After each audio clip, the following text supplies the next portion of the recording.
This is Radio Caroline on 199 meters, your all-day music station, Britain's first commercial radio station. My name's Tom Lodge, your disc jockey for the next hour. Illegal transmission? Illegal reception, certainly. Millions tune in, but few realize they can be fined up to £50 for listening. Now the stations themselves are threatened by the long arm of international law. This week, we've checked on how they're doing. In the Thames, Radio Invicta and Radio City. Off the East Coast, Radio London and Caroline South. Off the Isle of Man, Caroline North, close to the shore-based Manx Radio, Britain's only legal commercial station. The Carolines can each be heard over a 100-mile radius. They claim a peak audience of 39 million, a weekly income of £18,000. The European agreement to ban radio ships should be ready this month, but it could be June before the British Parliament ratifies any action against Caroline and her companions. Aboard Caroline South this week, life went on as usual.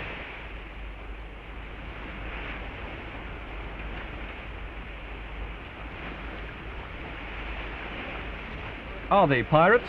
We challenge the Dutch skipper, Captain Persun. We are no pirates.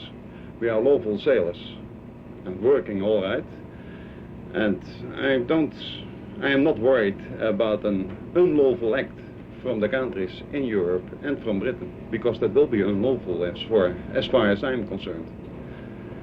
You look upon yourself as a legal sailor then? Yes, of course we are. We are working for a free enterprise in a free world.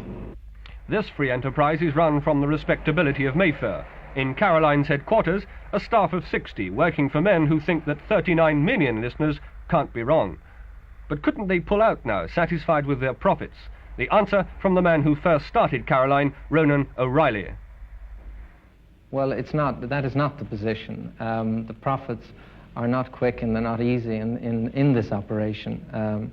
The return on capital will take a number of years. It's a good investment, though, Radio Caroline. You've said that you're not going to take the Postmaster General's broadside without a fight. Now, what can you do with the British government and half of Europe against you? Well, in fact, although the legislation will be open for signature in the Council of Europe, it is not certain that all members will sign. This means that if Britain and maybe one or two others sign it, there are still other European countries open to do business with, and many international companies, many other countries, as you know, would be available to do business. Can you think of some countries who may not sign it, who you'd go to support for? Well, I prefer not to. I prefer to wait and see.